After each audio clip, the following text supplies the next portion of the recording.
নমস্কার বন্ধুরা, আমি মধুমিতা। আজকে একটা তোমাদের অনেক পুরনো রান্না তোমাদের করে দেখাচ্ছি, শিম চিংড়ির ঝাল।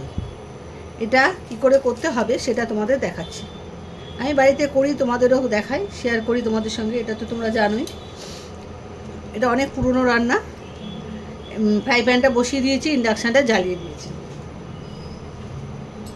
এবারে আমি তেল দেবো, সর্ষের তেলে রান্নাটা হবে।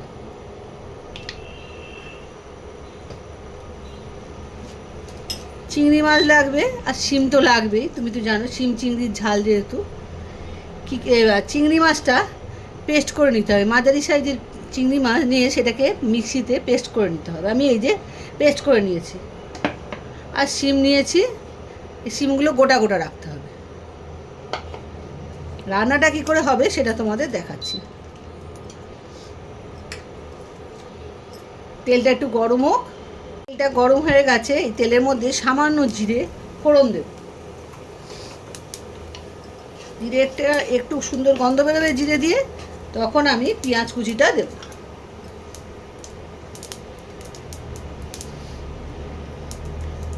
ফোড়নটা দিয়ে গন্ধ বেরোচ্ছে, এবার আমি পেঁয়াজ কুচিটা দিয়ে দিচ্ছি। মাছের আন্দাজ বুঝে পেঁয়াজ দেবে। আমি একটা বড় পেঁয়াজ দিয়েছি। পেঁয়াজটা একটু ভাজা ভাজা হবে।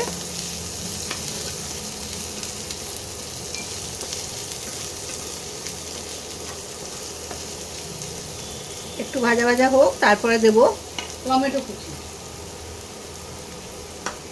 একটু কাঁচা গন্ধটা গেলে তারপরে টমেটোটা দিতে হবে। পেঁয়াজের কালারটা চেঞ্জ হয়ে গেছে আর কাঁচা গন্ধটাও চলে গেছে। এখন আমি দিয়ে দেবো একটা টমেটো। টমেটোটা দিয়ে টমেটোর মধ্যে আন্দাজ মতো নুনটাও দিয়ে দিতে হবে, কেন টমেটোটা নরম হয়ে যাবে।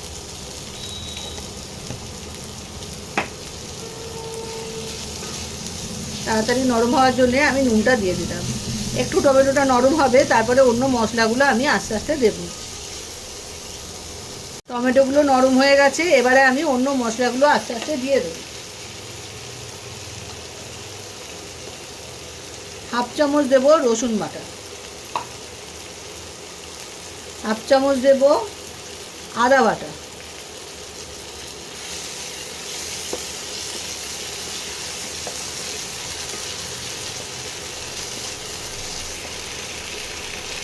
এবার দেব হলুদ গুঁড়ো, আন্দাজ মতো হলুদ গুঁড়ো।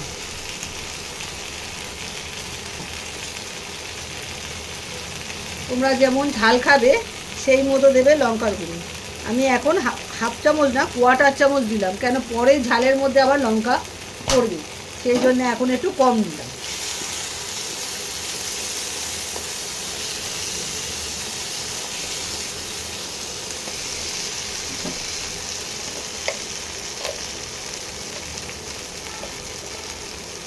হাফ চামচ দিলাম ধনে গুঁড়ো,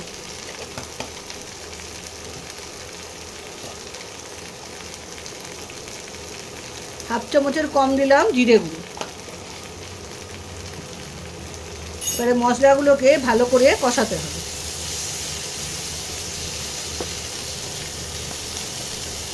যদি মশলা পুড়ে যায় মনে করো, তখন একটু জলও দিয়ে মশলাটা ভালো করে কষাতে হবে। মশলাটা কষিয়ে নিয়ে ভালো করে কষাতে হবে, যাতে মশলা আর তেল আলাদা হয়ে যায়। আমি সামান্য একটু জল দিলাম।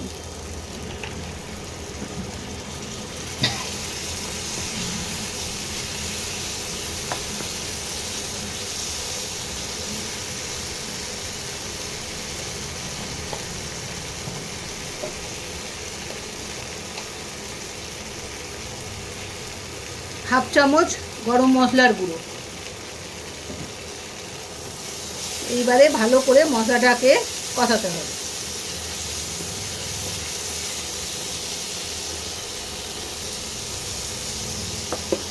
মশলা থেকে তেল ছাড়তে আরম্ভ করেছে, এই সময় দিয়ে দেবো আমি চিংড়ি পেস্টটা।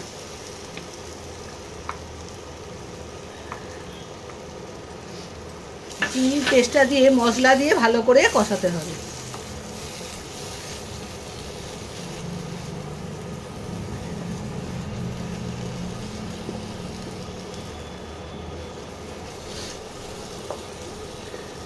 মশলা চিংড়ি যখন মিশে যাবে তখন এটাকে নামাতে হবে, তার আগে কিন্তু নামানো যাবে না।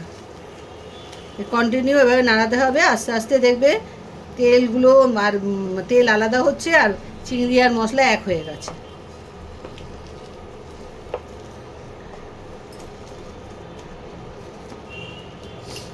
দেখো বন্ধুরা, এইগুলো এরমভাবে শুকনো শুকনো করে নিতে হবে। চিংড়ি মাছটা দিয়ে মশলার সঙ্গে এরম মশলা আর চিংড়ি আলাদা হবে না, বুঝতে পার এক হয়ে যাবে। এক পুরো শুকনো, আর একদম কোনো জল নেই, কিছু নেই, তেলটাই শুধু রয়েছে অল্প। এইভাবে শুকনো করে চিংড়ি মাছটা তৈরি করে নিতে হবে। এইবারে আমি নামিয়ে নেব, নামিয়ে নিয়ে পরে কি করছি তোমাদের সেটা দেখাচ্ছি। ঠিক এরকম শুকনো করে নামাতে হবে, কোনো জল টল কিছু থাকবে না, আর জলও পড়বে না এর মধ্যে রান্নাটায়। কিন্তু জল দিইনি, তোমরা দেখতে পাবে ভিডিওটা যখন দেখবে, কোনো জল এতে দেয়া যায় না। কিন্তু মাছের মধ্যে তো একটা জল থাকে, সেইটাকেও মেরে নিতে হবে। এরকম শুকনো করে এবার নামিয়ে ফেলবো। নামিয়ে কি করছি তারপরে তোমার দেখাচ্ছি। চিংড়ি মাছটা ওদিকে ঠান্ডা হচ্ছে, আমি শিমটা এবারে কি করব সেটা দেখিয়ে দিই তোমাদের। এই শিমের দুটো দিক কেটে নেব, হ্যাঁ, আর এই পিঠের দিকটা কাটবে না, পেটের দিকটা আস্তে আস্তে ছুরি ঢুকিয়ে এভাবে আস্তে আস্তে ভেতরে এটা পরিষ্কার করতে হবে। দেখাচ্ছি,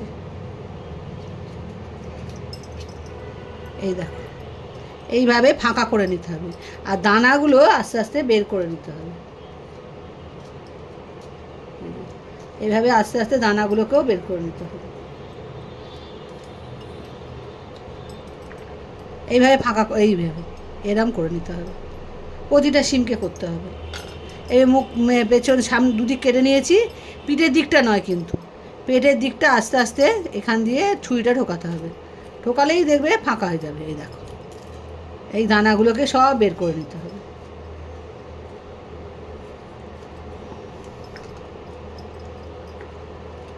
এইভাবে শিমগুলো পরিষ্কার করে নিতে হবে। আমি সবগুলো শিমকে করে নিই। প্রতিটা শিমের পেট থেকে দানা বের করে নিয়েছি।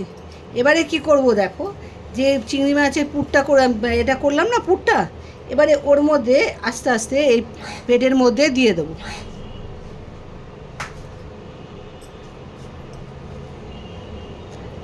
এইভাবে আস্তে আস্তে দিয়ে দেবো। একটা দিক আটকানো আছে, এইভাবে পুরটা দিয়ে দেবো।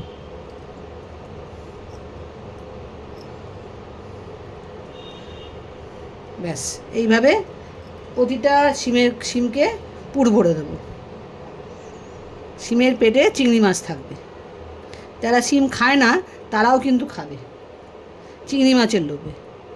যারা চিংড়ি মাছ ভালোবাসে, অথচ শিম ভালোবাসে না, তারাও কিন্তু খাবে। এই যে এইভাবে প্রতিটা শিমকে এভাবে পুর ভরে দেবো চিংড়ি মাছের।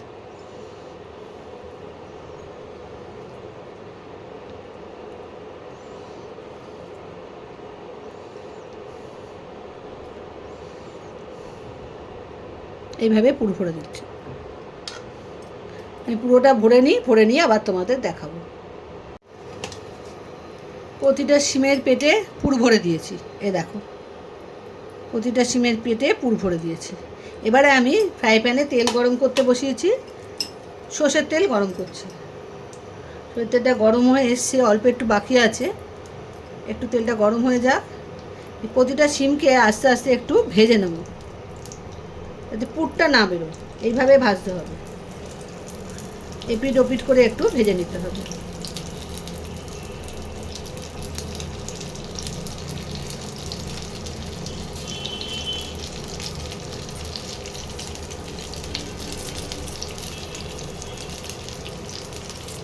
এইভাবে আস্তে আস্তে ভেজে নিতে হবে।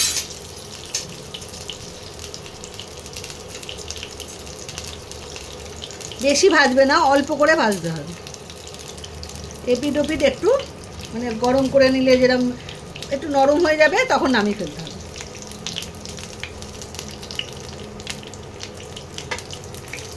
এই রকম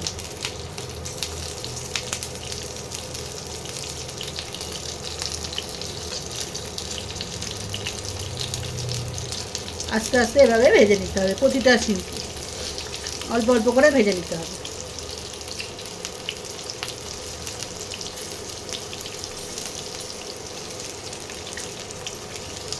বন্ধুরা, এইভাবে প্রতিটা শিমকে আমি ভেজে নিলাম, এপিট ওপিট করে শিমগুলোকে ভেজে নিলাম।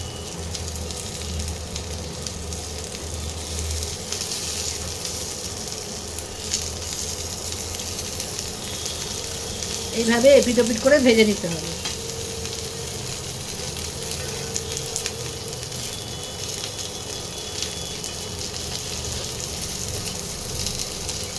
ভেজে ভাজলে শিমগুলো খুব তাড়াতাড়ি নরম হয়ে যায়, বেশিক্ষণ ভাজতে হয় না, একটু এপিট ওপিট করলেই শিমগুলো ভাজা হয়ে যায়। এবারে এগুলোকে তুলে ফেলবো, তুলে এবারে ঝালটা কী করে করব সেটা তোমাদের দেখাচ্ছি। এই ভাজা অবস্থায় খাওয়া যায়, কিন্তু এই শিমটা যে ভেজে নিলাম এটাও কিন্তু গরম ভাতে দিয়ে দারুণ খেতে লাগে। আর যারা ঝাল খেতে চায়, এরম খাবে না, তাদের কিন্তু ঝাল করতে হবে। তখন এইভাবে প্রতিটা শিমকে তুলে নিলাম। আমি ঝালটা করার জন্য যে মশলাটা তৈরি দেব, সেই মশলাটা তোমাদের দেখাচ্ছি।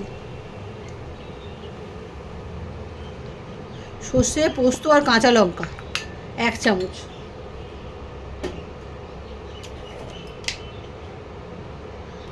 নুন স্বাদ মতো,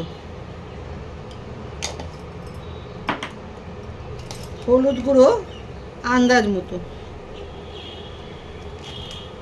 আর শুকনো লঙ্কার গুঁড়ো তোমরা যদি বেশি ঝাল খাও তাহলে দেবে, আর যদি ঝাল সেরকম খাও না তাহলে আর কাঁচা লঙ্কা দিয়েছো, আর শুকনো লঙ্কা দেবে না।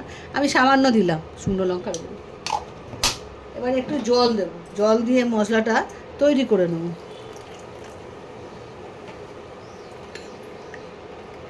এভাবে মশলাটা তৈরি করে নিতে হবে।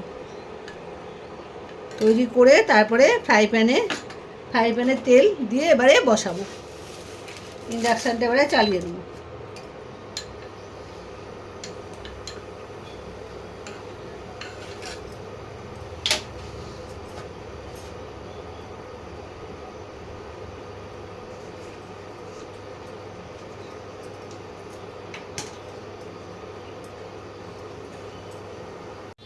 একটু কালো জিরে ফোড়ন দিচ্ছি,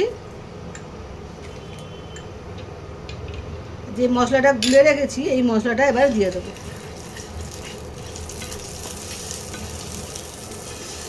শিম ভাজা তেলটার মধ্যেই কিন্তু আমি রান্নাটা করছি, এক্সট্রা কোনো তেল দিইনি। এবারে আমি এই মশলাটা দিয়ে দেবো।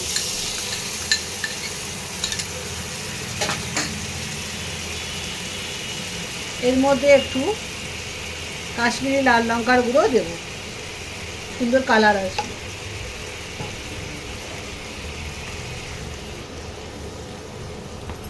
এই মশলাটা একটু কষিয়ে নিয়ে, কেন শিমগুলো তো সেদ্ধ হয়ে গেছে, শিমগুলো বেশি আর সেদ্ধ হওয়ার দরকার নেই। মশলাটা রেডি করে নিয়ে শিমগুলো দেবো আর তুলে নেবো। বেশিক্ষণ কিন্তু শিমগুলো রাখা যাবে না, তাহলে মশলাগুলো কিন্তু বেরিয়ে যাবে, পেটের ভেতরে যে মশলাগুলো পুর ভরেছি সেই পুরগুলো বেরিয়ে যাবে, তাহলে খেতে ভালো লাগবে না।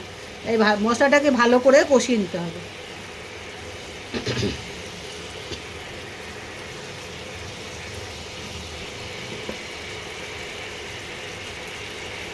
মশলাটা দিয়ে তেল ছাড়বে, সামান্য একটু জল দিয়ে মশলাটা রেডি করতে হবে। দিয়ে তেলটা ছাড়তে আরম্ভ করেছে, এবার আমি জল দেব।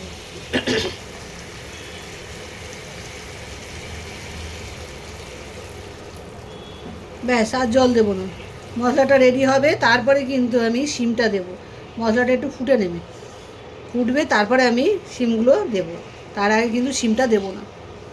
মশলাটা একটু ঝোলটা একটু ফুটুক, এবারে আমি এই শিমগুলো দিয়ে দেবো আস্তে আস্তে।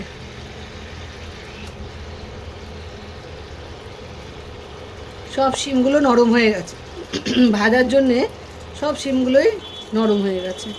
এবার একটুখানি রাখবো, রেখেই সঙ্গে সঙ্গে নামিয়ে ফেলতে হবে, নাহলে কিন্তু পুরগুলো বেরিয়ে যাবে সব।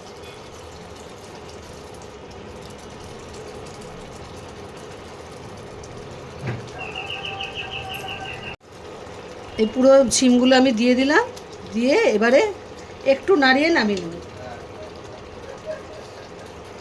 এবারে আমি নামিয়ে ফেলবো, আর রাখা যাবে না, রাখলে পুরটা বেরিয়ে যাবে। এবার আমি নামিয়ে নিয়ে তোমাদের দেখাচ্ছি।